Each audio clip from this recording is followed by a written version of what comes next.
The Normandy landing was one of the most brutal operations of World War II, but despite the hundreds of stories surrounding it, little is said about the African-American combatants who participated in it. More than 1 million of these people served the United States. Despite the racism they suffered there and the rejection that many of their fellow soldiers showed, they had chosen that country as their own and would not hesitate to defend it until the last drop of blood. Many enlisted with the aim of showing their American comrades that they fully deserved the rights that were denied to them. Initially, discrimination caused the vast majority to be relegated to support roles, unable to actively combat, but taking part in the most terrible confrontations of the conflict, such as the Normandy landing. Although they were not allowed to fight, they were allowed to die. Their sacrifices on the brutal battlefields were, almost without exception, ignored until very recently. That's why today, in this new military history video, we will tell you all about the forgotten soldiers of World War II. We were proud to be the trained soldiers, but I felt I was part of something. These men were trailblazers, and people couldn't dismiss them anymore. They couldn't dismiss us as a people.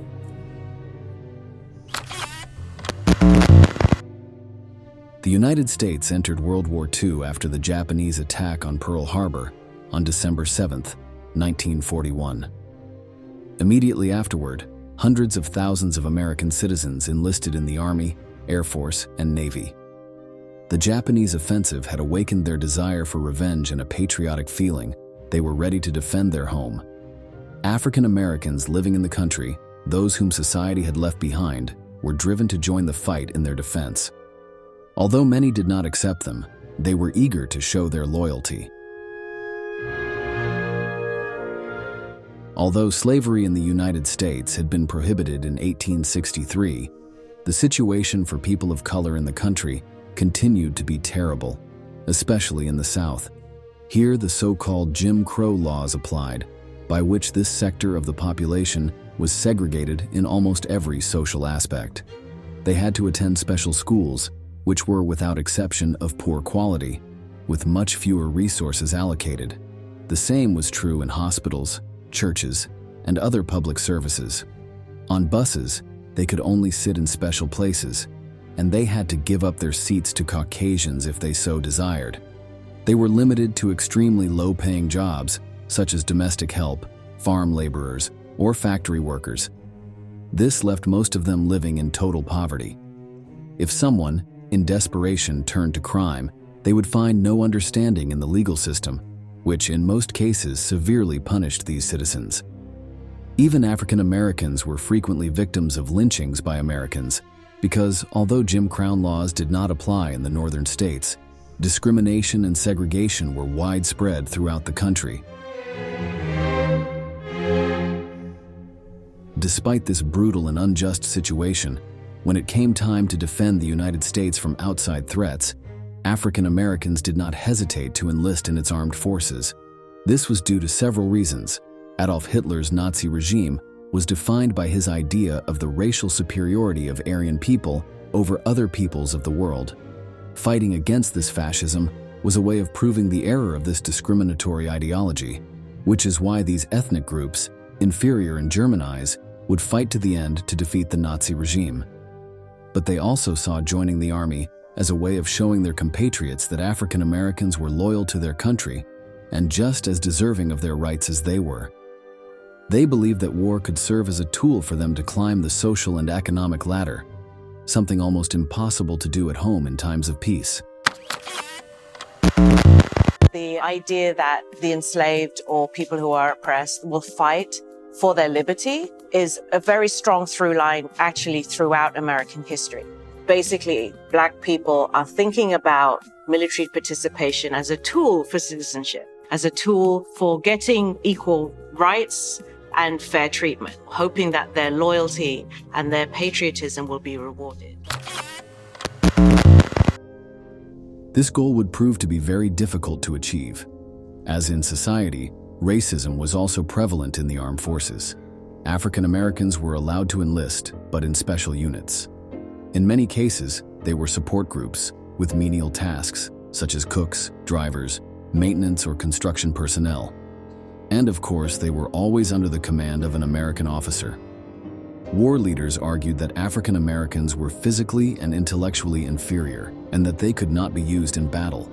They used this argument to avoid promoting them in rank or giving them important jobs at the front.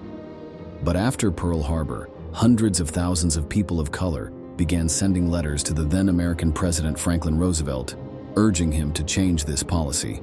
This, coupled with activism from civil rights organizations and criticism from influential newspapers, achieved limited success.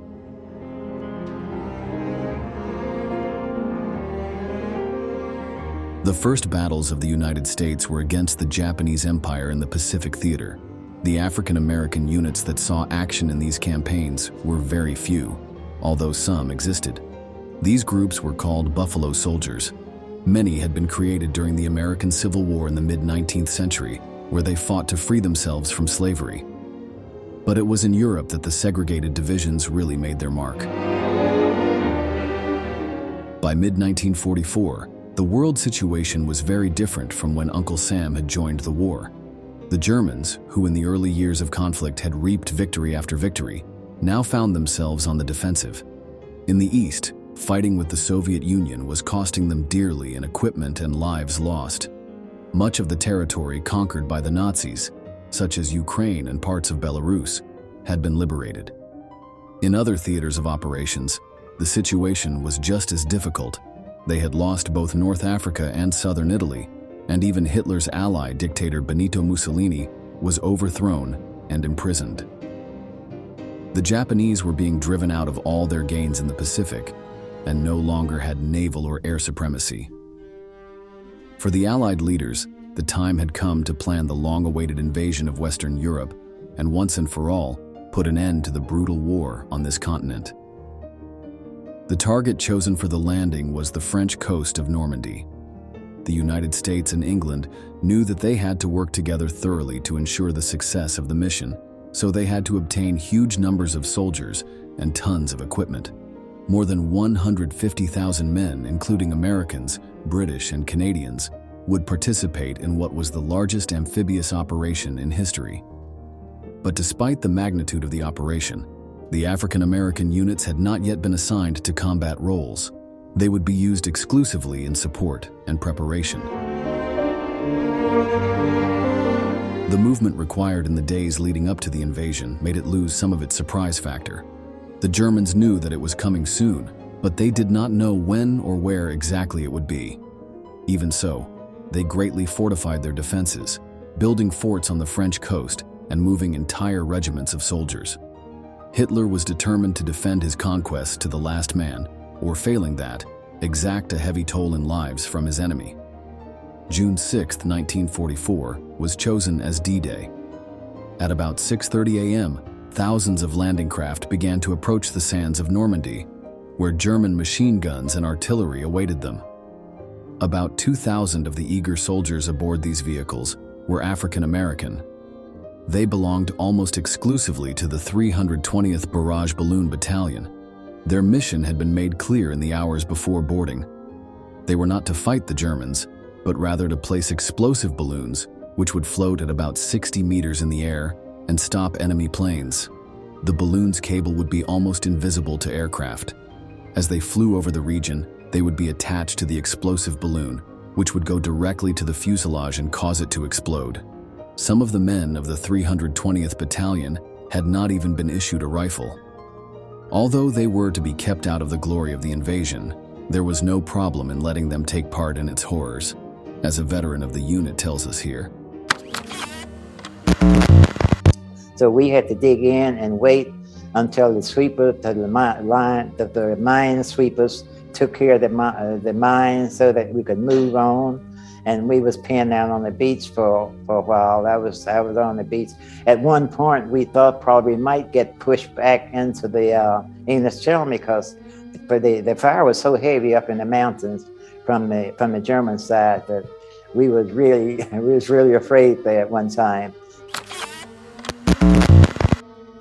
As soon as the boats reached land, the nervous soldiers were greeted with the terrible fire of German machine guns.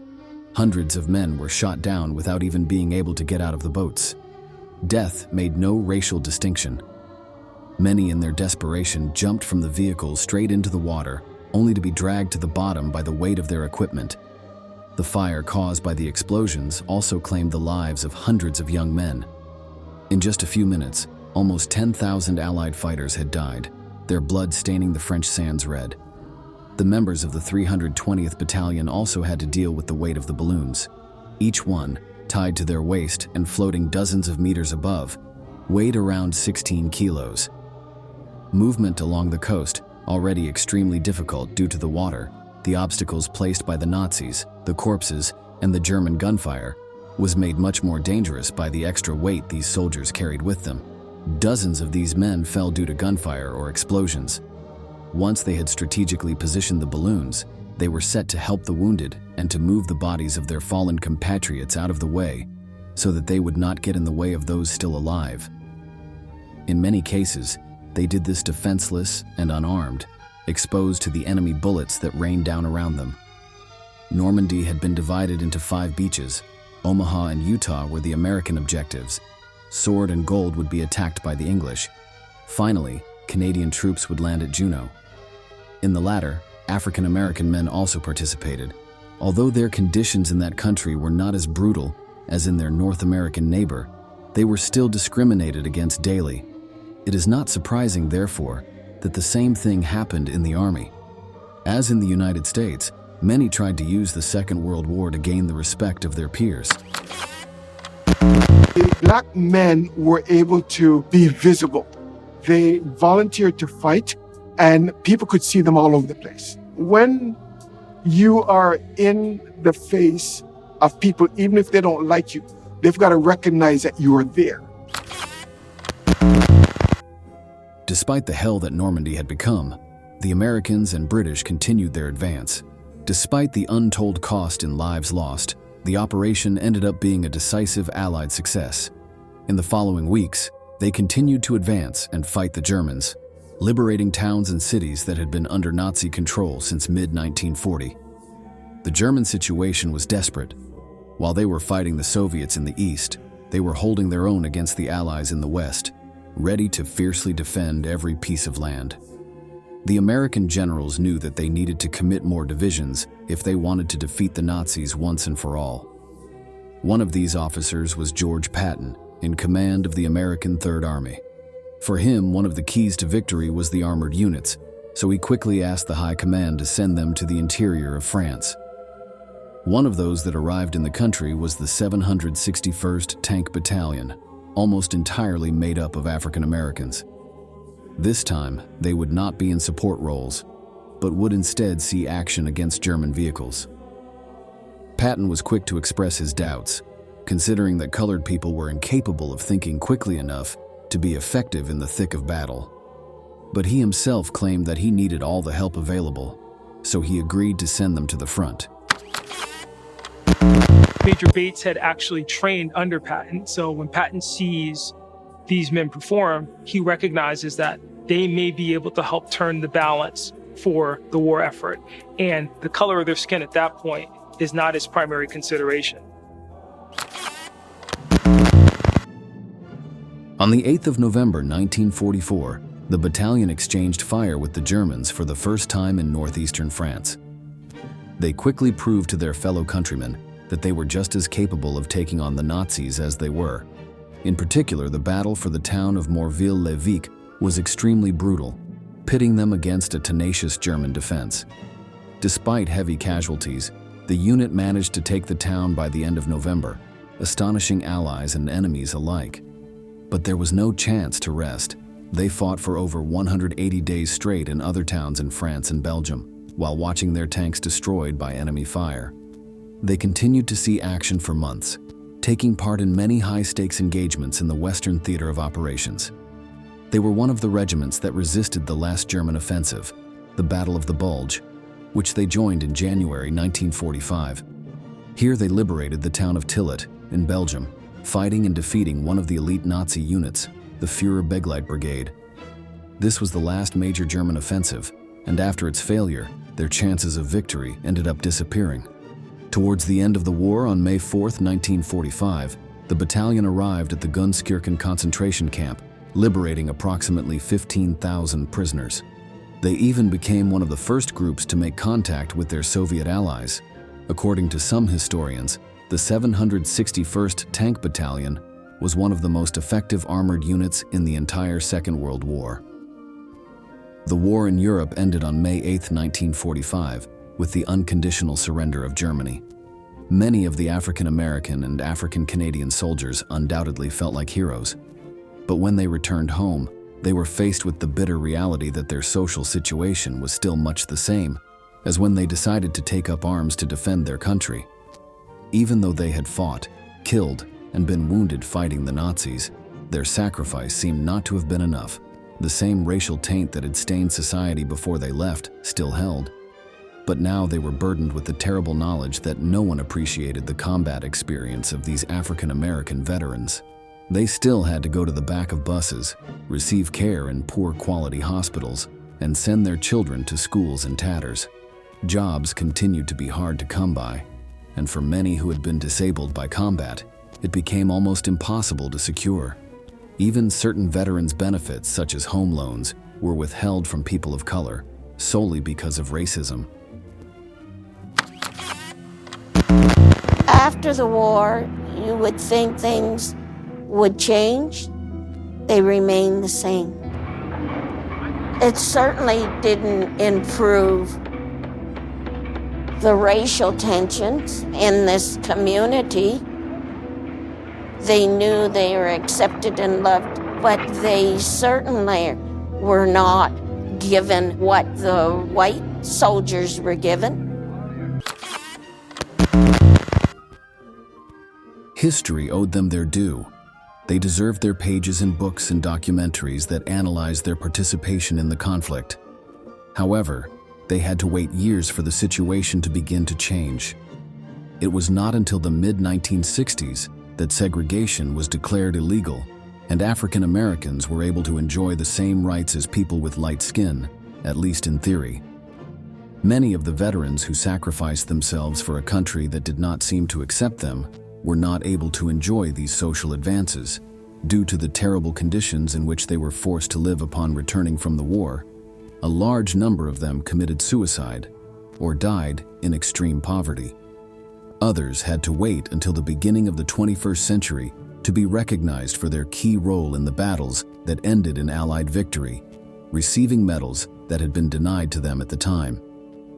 We must not forget any of them when recounting the feats achieved by the Americans and Canadians during the fighting in these difficult years of World War II. We have reached the end of the video, and we want to ask you, did you know the history of these African American units? Leave us your answer in the comments box below, and don't forget to subscribe to our channel to learn about many more military events that left their mark on history.